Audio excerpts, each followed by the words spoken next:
Hello everybody, welcome back. I hope you're doing great. For today's review, we are going to be talking about a movie. I have been doing a lot of movies and dramas lately. That just means I have been getting on track or trying to get on track with everything that is on my list to watch. Also, it's gonna get worse because I got Disney Plus and Hulu. They have this thing with ads, and I was like, you know what? I'm just gonna see what they have because I have been hearing some K-dramas that have appeared, especially in Disney Plus, that apparently are good. I might get it with no ads. We'll see, because there is a couple and they look really good.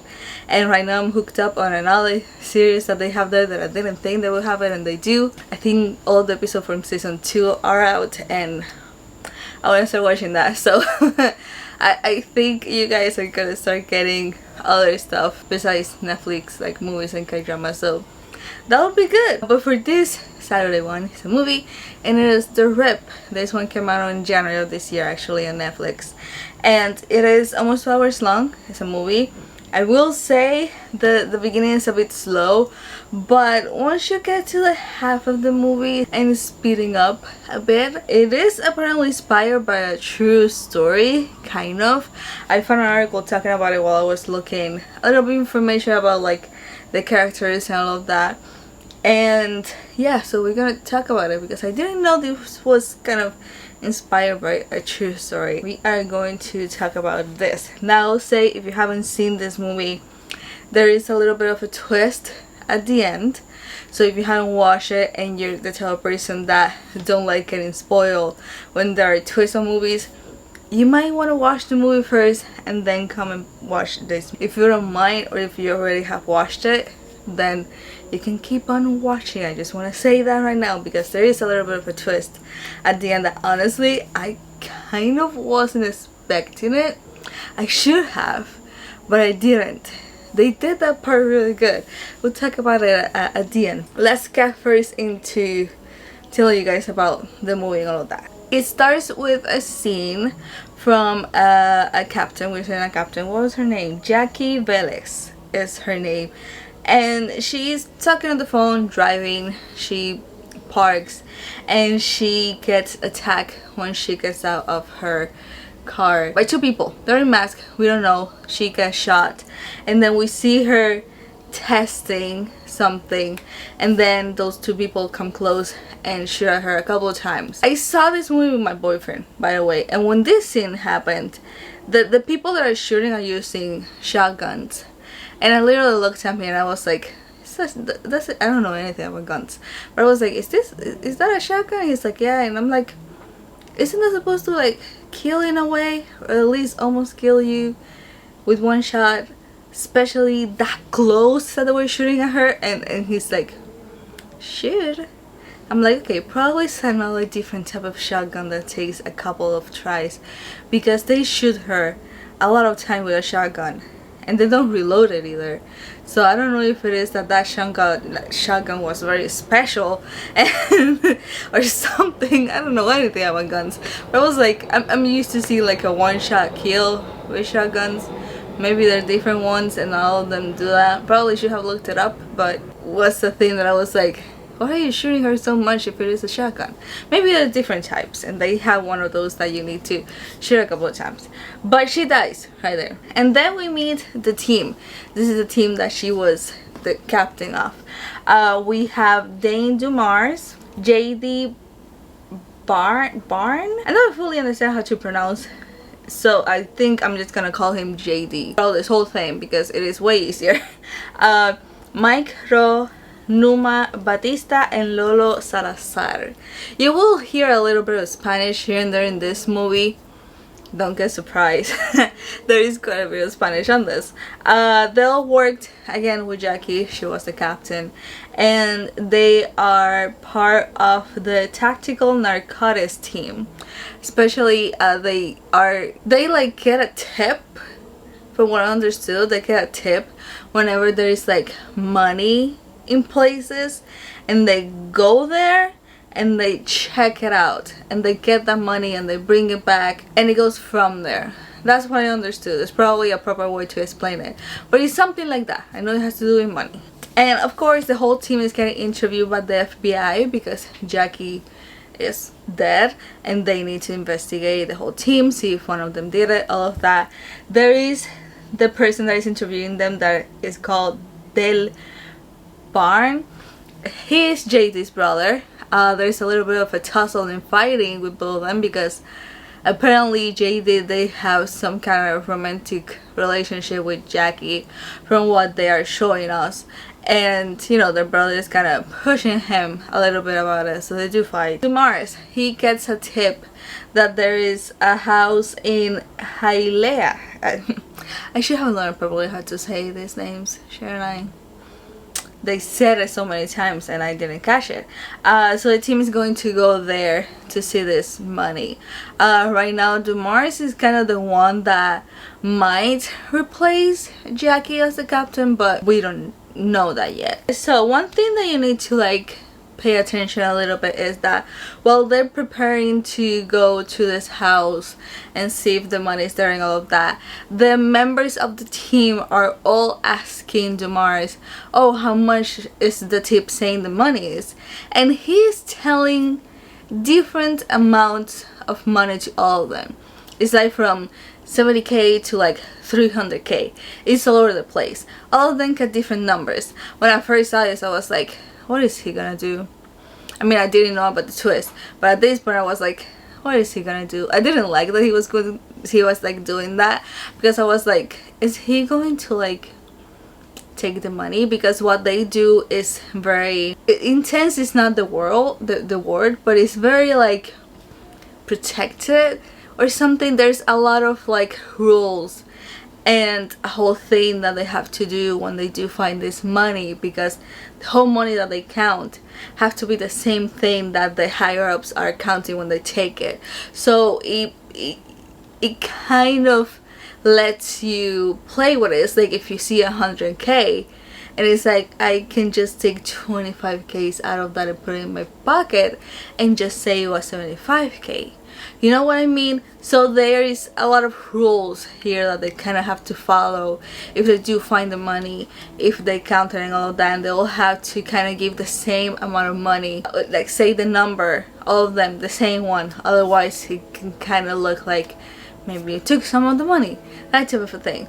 So you will notice as the movie that there is a lot of things that the Mars are doing that are supposed to be part of the rules, and the members are like, this is weird. And this was one of them. He kept saying different numbers and I was like, I don't like that. But they do get in the house, and the house is occupied by Desi Molina. Apparently the house is from her grandma and she died not too long ago, and she has been kind of getting the house ready, probably to sell it or something. They start checking. They have this dog that kind of smells money, you know, those type of dogs that do that, and the dog is kind of alerted to the attic, an attic that is on the house. JD and Dumars go there. They start checking and they find money in one of the walls, behind the walls. It is a fuck lot of money. It's like buckets.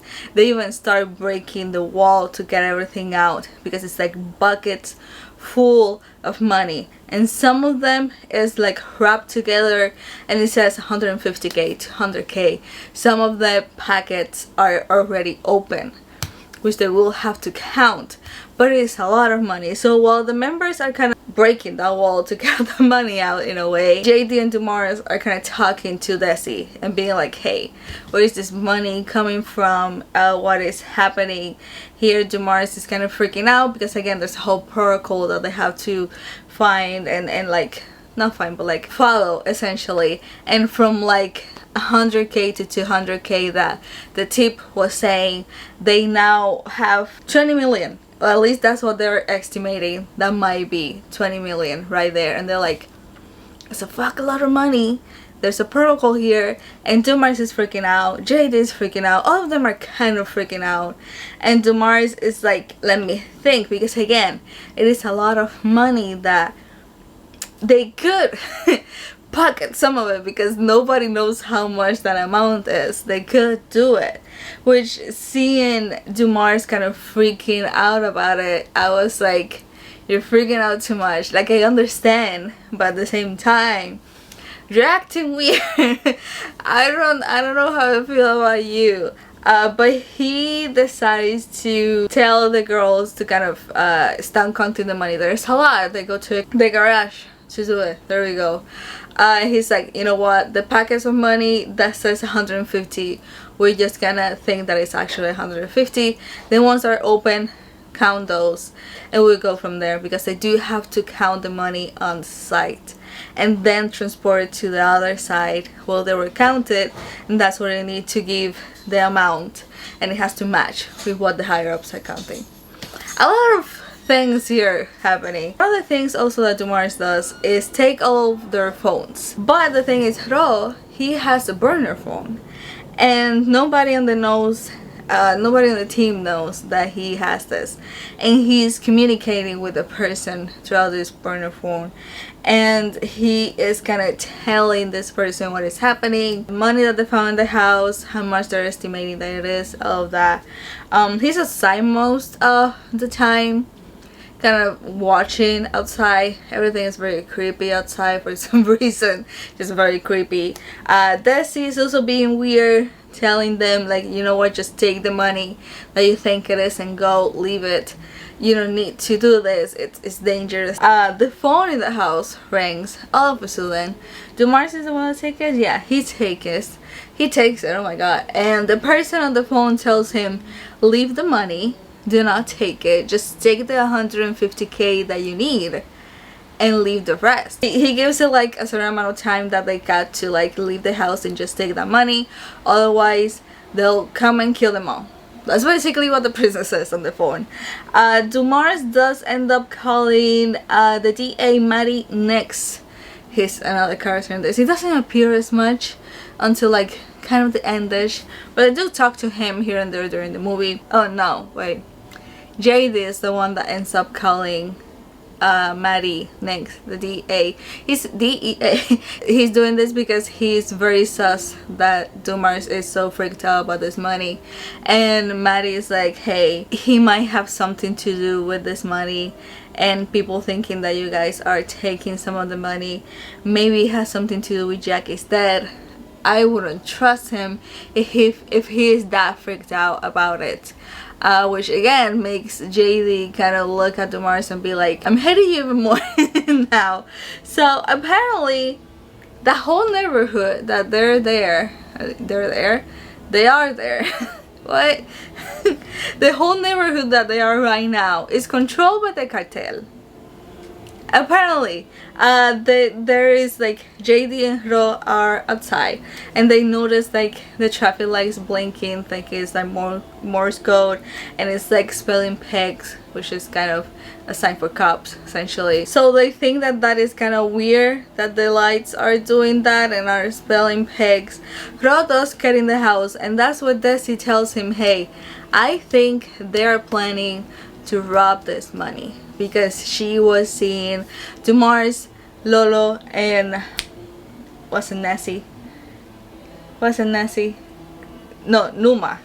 Numa and Lolo, all of them talking in the garage, and Dumars was saying, just count this, the rest is for us, things like that. And Desi is telling this to Ro, which again, Ro is like, dang it, he's going to test the burner phone, but all of a sudden the power is cut. They're all in the garage. The power is cut and shooting starts everywhere. The only one that gets hurt is Lolo. I think it was on her leg, if I remember. But Dumars and Ro and JD go out. They start trying to follow this other person shooting. Keep going the shooting. It's a long shooting scene for nothing. They couldn't get the guy that was shooting them. They do talk though to the boss that runs the cartel right there, and he's like, hey, we got nothing to do with the shooting that just happened. My guys got nothing to do with it, just leave it alone. You guys can have the money, we don't care about the money, you guys can have it. I just think whoever killed Jackie is on your team. I have to stop for a second because it started raining. You guys will hear that for a while. I apologize. Also, I don't remember where I left off while I was talking. So I think I was talking about the boss that runs the whole cartel thing that is there in that neighborhood. My question when I heard that, especially that last point, I was like, how does he know? If I better remember, it is because, well, actually I'm not gonna say that now because that is kind of part of the twist at the end, so I'm gonna keep that. Actually I was gonna say it, but I realized it's better to just say it at the end. But there's kind of a reason why the boss does know Jackie. But once you hear this, you're like, how the hell does he know? Just keep those things in mind. JD and Damaris are fighting again in the garage. They were able to separate them. Ro realized he lost the burner phone that he had. He thinks it was when he was trying to separate JD and Damaris from fighting. It might have stayed in the garage. He asked Desi and she's like, I haven't seen anything, I'm stuck here. And he decides to start a fire in the house because the burner phone might be in the garage. Which now that I'm saying that out loud, it's weird. But yeah, he starts burning the house. They start seeing the fire in the garage. They all run out together with the money. Maddie, the guy from the DEA, get there in the armored truck. And right now the money is on bags. Actually, it's not on the buckets. They're now in like black plastic bags. And he's like, hey, just put the money on this truck. We'll help you deliver them. It's totally fine. We'll be quick. So in the truck ends up being Maddie, Ro, JD, and Damaris. The girls, so Lolo, Numa, and Desi, stay behind. And they're kind of like, hey, like, we had a plan, like, what are you doing? What are you leaving us behind? And Damaris like, just stay here. Just do that. And the girls are like, we had a plan, my guy. We were gonna do this. Now you're abandoning us. And all of that. There's a little bit of a tussle here. But they end up leaving. The girls stay in the house while the house is still burning. This is where we get the whole twist and reveal. The whole story reveal and the whole plot twist. Again, spoils here. Damaris planned this all alone. Apparently Jackie had already an idea that somebody on the team was robbing the money. There was somebody there kind of doing that. And she was using the money in the house that was from the cartel to lure the person from the team to do it. She was going to like stage the whole tip and everything, but because she got killed, she tests Damaris about it. He ends up making up the tip so the team will go there and use the money and kind of figure out who was kind of taking money and all of that thing. And to figure out who was it, he gave different amount of money to each team. So at the beginning when he was like 75k, 100k, that was his idea to do that, to kind of use that to see who was the one that was robbing the money. He made the team believe that he was going to rob the money. That's why he was acting all sus and weird and freaking out at the beginning. The thing is, when he got the call at the beginning saying that just take the 150k and go, that was the amount that he told Ro. So he already knew right there that it was him. He just didn't want him to know that he knew. So he didn't want Ro to know that Damaris already knew that it was him. So he was kind of talking to the girls in the garage. We're seeing him being like acting all sus, but also telling them to just shut up and listen to him and keep the act. He knew Desi was hearing. He knew Desi was going to tell Ro because all of them were acting sus, not Ro. And she was kind of trusting him more than the rest of the members. JD knew about the plan already at this point. When the whole shooting happens in the garage and they all run, JD ends up being in a house. And Damaris gets there and tells him about the whole plan. The whole fight in the garage was just fake, essentially, so JD could take the burner phone that Ro had, which is where he saw it disappear. That's the whole thing, essentially. Now the thing is, they didn't fully know how that first call was made because Ro was with them, so he couldn't have made the call. And that's where Maddie comes. Matty. Matt, I keep saying it weird. That's when he comes to the plan. He's part of it. He's kind of like the mastermind or all of that. He's like the boss essentially. And the burner phone Ro was talking to was him, and she's kind of denying it.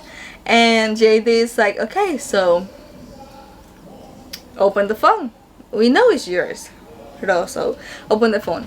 Ro ends up doing it because Maddie's like, no, I got nothing to do, and Ro is like, yes you do, bitch. So he ends up opening the phone. They all end up seeing the messages and all of that. There is a little bit of a tussle inside the armor truck. The guy that was driving it was all the plan. I'm pretty sure the plan was to kind of kill them or knock them out or something so they could take the money. Pretty sure. But together with the FBI, the brother of JD, they're able to get them. They're able to like kind of trap them in a place. And the guy in the truck is like, I'm gone. These are the federal. This is the FBI. I'm not going to jail. The guy just abandoned the truck, the one that was driving. And now it's all Maddie, all four are in the truck, in the armored truck. They're not moving. The brother of JD ends up calling, and JD's talking to him, and Maddie is like, yeah, I planned this and all of that, but they're not gonna know. They're gonna think that it was all you too. And JD's like, you're on speakerphone. They're all listening to this. Somebody's like, fuck. So at the end, what ends up happening is Ro ends up trying to escape with one of the bag with money, which Dumars follow him. There's a little bit of a tussle between them, but Ro ends up just giving up, and Dumars is able to take him. Maddie ends up taking the truck. JD follows him with an FBI car. They get into an accident. Maddie gets out of the truck. JD tells him, but like shows him that the bags didn't have any money. It was just books and paper to kind of weigh it down to make it feel like it was the money. And JD kills him there because he kind of knows now that Maddie and Ro were the ones that killed Jackie for some reason. I'm guessing the reason is she was getting close to figuring out who in the team was robbing the money and taking money and all of that. So I'm guessing that's why they killed her, and the whole tip was made by her because of it and all of that. So I'm guessing that's why they were trying to kill her, or they killed her essentially. But they didn't realize she already tested Dumar about it, and he kept going with the plan. That's the thing. And then we see Numa, Lolo, and Desi, here we go, are driving in the car, which we will talk about the car they're driving in a second, with the bucket full of the money. They go to the place. The higher ups are like counting the money. They all say the number is like 20 million and something. It is exactly to the dime, so that means they didn't rob anything. Desi gets a cut. She didn't actually know the plan. That was the point, so she could kind of tell Ro about it, and he started moving his pieces. So at this point, she knew that Dumars was kind of playing her a little bit to his plan. But Desi does take a cut from the money because it was her house, and the house got burned down, so she does get a cut. And then JD and Dumars are just on the beach drinking, thinking about Jackie and all of that, and that's how the movie ends. That's all. Again, it doesn't feel like a long movie. It is almost 2 hours. It is really good. Okay, it is a good movie. My main thing is it is a bit slow.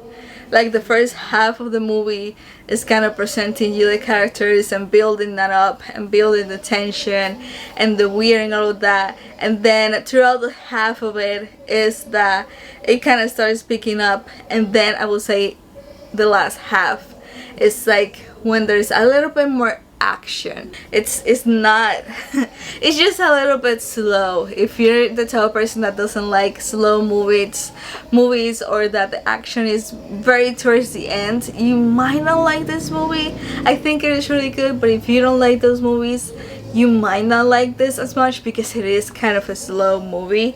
Now, like I said, apparently before I talk about the little points here and there that I put. Apparently this was based on a true story. I found this article on Forbes. It says, is the Rip based on a true story inside the real case that inspired the film? This was by Monica Mercury. It was in January 16 actually that they wrote this.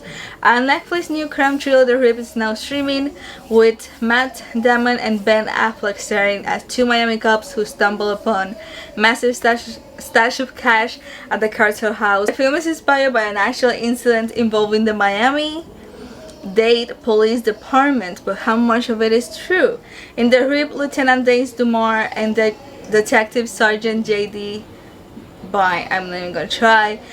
Members of the tactical narcotics team come across 20 million in the cartel money in a derelict stash house.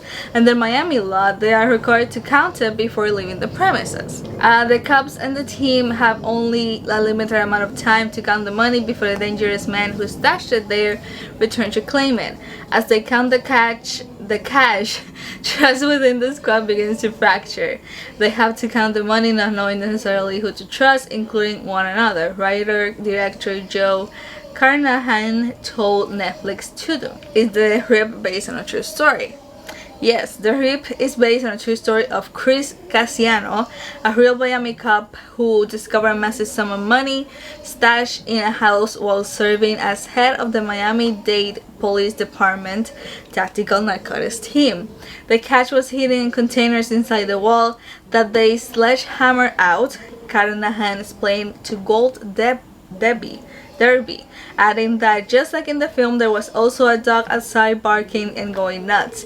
I just thought that was really wild. I had never experienced a cop story like that. Casino was a close friend of Carnahan, and his experience inspired the director to create the movie. The Rip came out of a deeply personal experience that my friend went through, both as a father and as a head of tactical narcotics for the Miami-Dade Police Department, Carnahan explained to Netflix.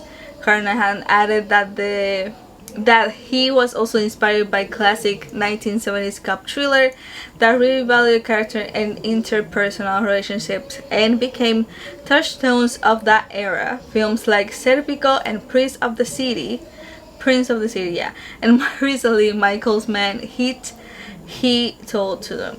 So who was Jake William Casiano? I cannot read anymore. In The Rip, Damon's character, who is loosely based on Casiano, is grieving the loss of his 10-year-old son Jake to cancer. The storyline is inspired by Casiano's real-life son, Jake William Casiano, who died of leukemia in 2021. The film is dedicated to Jake. Carnahan opened up to the insider about how he approached telling such a deeply personal story. He, Casiano, lost his son unfortunately very tragically due to cancer at 11. The movie was trying to conceive something that will help my friend deal with grief, the crushing, agonizing sadness that will bring, he explained. It's a parent's worst nightmare. Nobody wants to outlive their child. I can't think of a worse fate. This was a clumsy way of trying to give him something through art. We could build a memorial, a monumentum to Jake and his time here, his short 11-year life. Carnahan told Goldberry that when he showed Casiano the film before its release, they both became emotional, calm, the experience cathartic and amazing. It was really important to me that Jake be the first name you see, because you understood that there was a beating heart at the center. What was fictionalized in The Rip?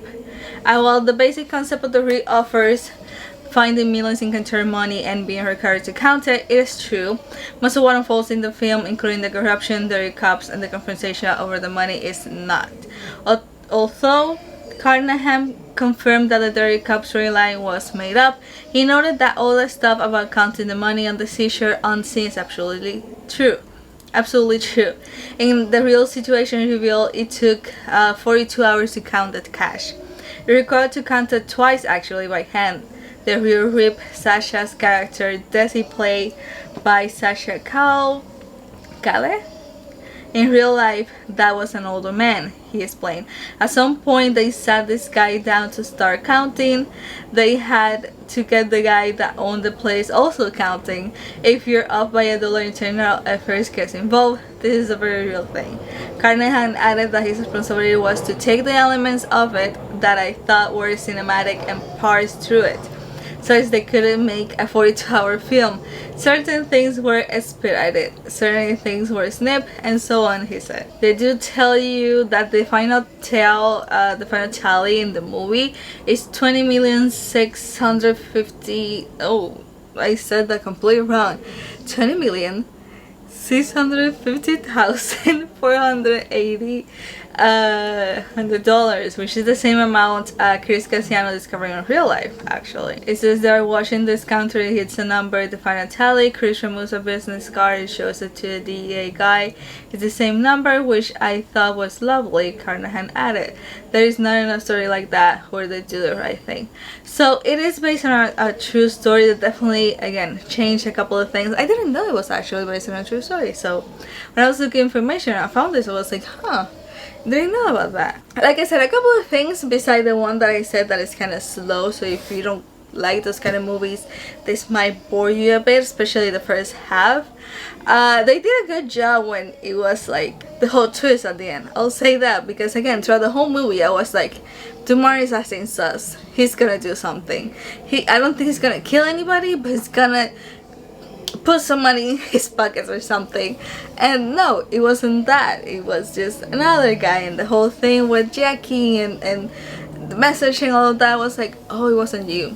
At the end I was like, I'm so sorry, but you were just acting sus. He was. So I think they did a good job in, you know, making you believe it was one character, and then at the end throwing you that with, it wasn't him, it was him, go.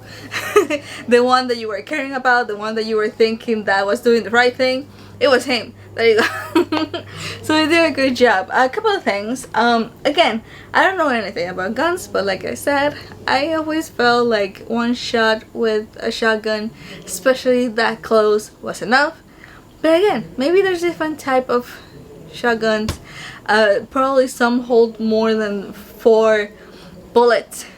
So maybe that's why I needed to reload or anything like that. Maybe they switch guns, but I don't know anything about guns. The part where the light's power, or the power I should say, was cut off and they started shooting. I don't know why, but my first instinct is to hide instead of shooting back. Especially when the garage door is down and they have a car, which we will talk about that car in a second, in the middle for protection.